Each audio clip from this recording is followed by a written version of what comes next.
First flooding, then hail, now another extreme. And the world of weather, heat. This is how many southern Albertans are keeping cool today. After days of wild weather, the sun has returned to the delight of many families looking to stay active. Kids are enjoying their time away from school, playing in the park and staying cool at the Galt Gardens fountains. The rest of the week is going to be full of sun with temperatures sitting in the mid to high 20s. So get out there and enjoy the summer weather. Here's what else is happening. Today on the CTV News at 5, a missing man's body is recovered in a BC creek. Plus, update on a southern Alberta family left devastated by flooding in 2010. And Kiss fans, get ready for tonight's big concert.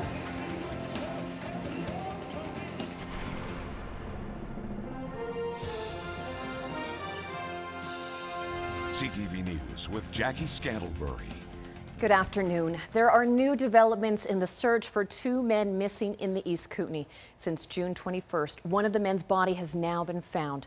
21-year-old Stephen Thompson of Canal Flats and 18-year-old Nicholas Huffnagels of Cochrane were camping with friends last month when they disappeared while driving from their campsite to Canal Flats. Their vehicle was recovered in a creek near the campsite. Now Stephen Thompson's body has been found in Finley Creek. Nicholas Huffnagels remains missing and presumed drowned. Search efforts by the police dog service will continue along with an RCMP helicopter. Finley Creek flows into the Kootenay River south of Canal Flats, and police are asking recreational users of the rivers to contact police if they see anything.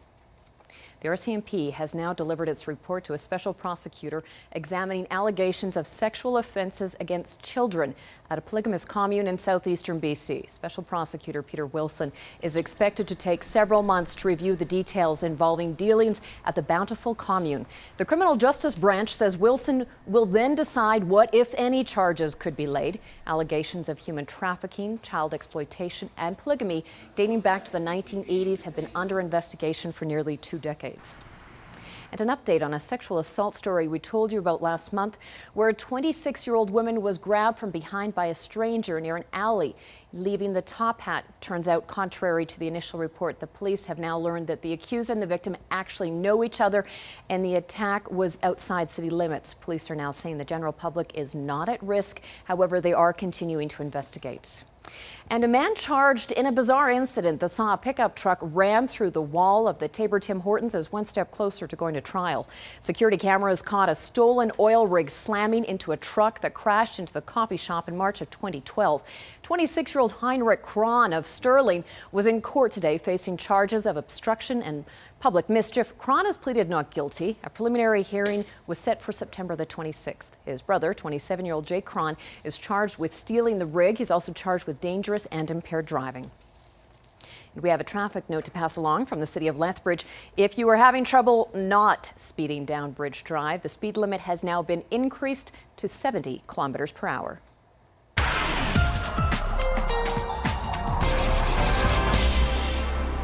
Dory Rossiter, no sign of serious precipitation in the forecast.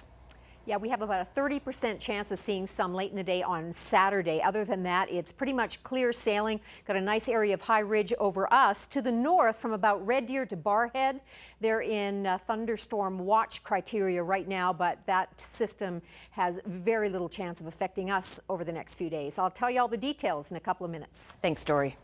The province says it will do its best to make the next school year as normal as possible for High River students. But the education minister admits the town's schools have taken a big hit. Jeff Johnson expects both public schools and High River will be ready to accept students. The news isn't as good for the community's 2 Catholic schools. Holy Spirit Academy and Notre Dame Collegiate were severely damaged and may not be ready by September. So the province has ordered dozens of portable classrooms. One of the things that draws people to a community is healthcare and education. You got good healthcare and good education. You've got a strong community. So we want to make sure that we're supporting the school board and the community, that those things are being rebuilt. Johnson says getting all students back in class by September will be complicated by the fact that many families can't go home and don't even know where they'll be living. Meanwhile, Medicine Hat residents will be able to begin applying for disaster recovery assistance tomorrow.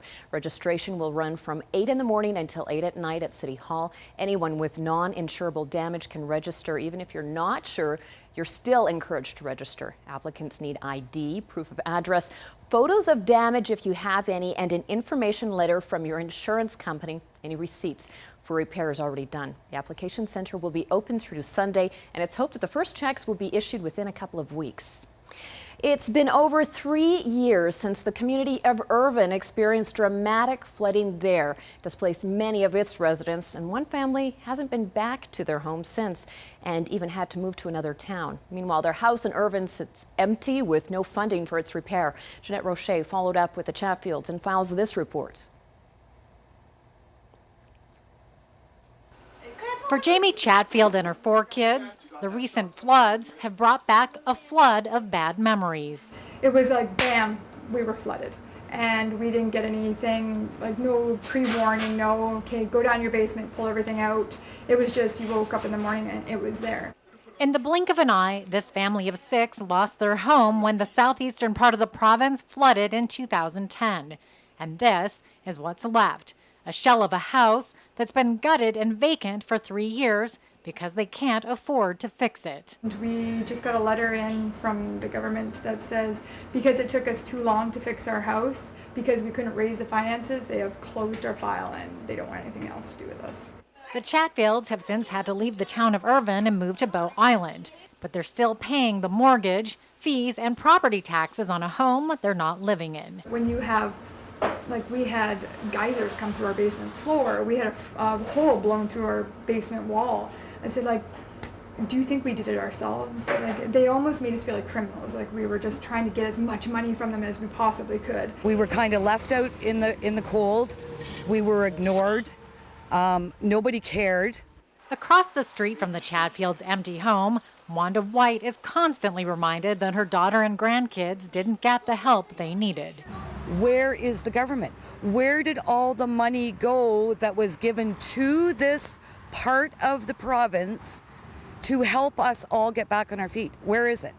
White says she feels her family should be allowed to apply for help along with all the recent flood victims. In terms of flooding that we have just had, only people that were affected by flooding in June 2013 are eligible to apply to the 2013 Southern Alberta Disaster Recovery Program. For the Chatfields, that answer feels like a slap in the face, but they're ready to move forward, putting the past behind them with an uncertain future about a little house in Irvine that waits for their return.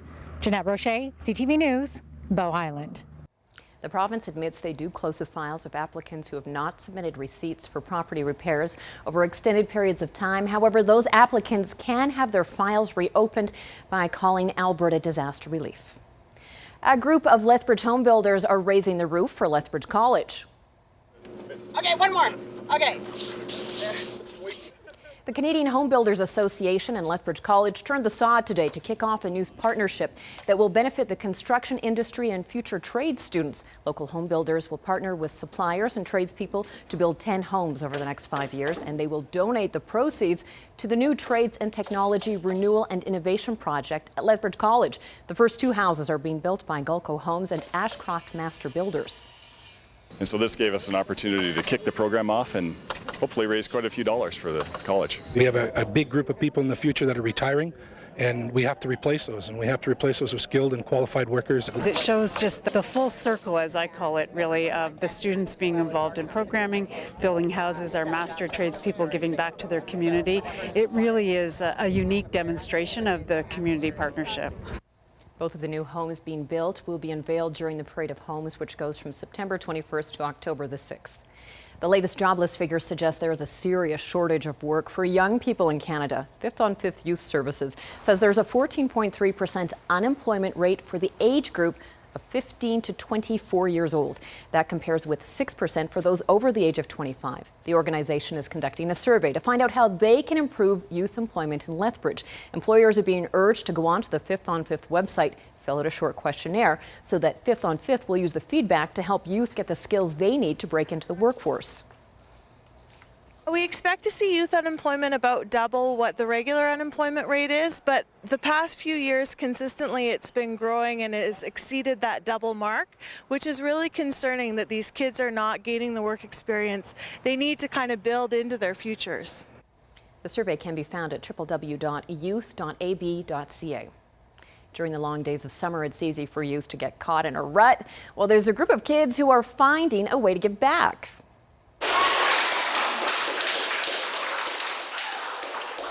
Lethbridge Mayor Waco Dodick got a round of applause by a room full of future Lethbridge leaders this afternoon. These kids are aged 12 to 16, are enrolled in a one-week youth leadership counselor in training program. It began Monday through the YMCA. The mayor came in to give the kids some pointers about being in a leadership role. Once the teens finish this program, they'll be the new role models and camp counselors for the YMCA's summer day camp programs. Well, what makes me want to do this is the fact that they're a lot littler and they're more easy to control than older kids, because people who are older than me probably don't want to listen to me. I want to be a leader because I was always a follower, and I said to myself I want to be a leader, and I look at myself now and I'm a very big leader now. And speaking of local leaders, congratulations to our Dory Rossler, who's been recognized with another national award. The Kidney Foundation of Canada has presented Dory with its Public Awareness Award for an 8-week series that focused on kidney disease. The stories focused on families and individuals who've been impacted by kidney disease, as well as dedicated volunteers and healthcare professionals. Parts of the video are now being used in public awareness events. A series that she was not only the author but the editor of was just incredibly well received in the community and had such a positive impact on the mission and the work that we're trying to do and achieve, and we're just incredibly grateful for all of her support. They've sold over 100 million albums since they started rocking the world in 1973, and tonight KISS returns to Lethbridge, and the excitement has been building all day at the NMAX Center. Showed up in the KISS ink and KISS paint, and he's off. Rock 106 gave away 100 free tickets to the concert, including some to people who came down with their faces painted to the studios. Tickets have been a hot commodity, as a few hours ago there were just 60 seats available. KISS merchandise is being sold outside, while inside the finishing touches are being put on the stage.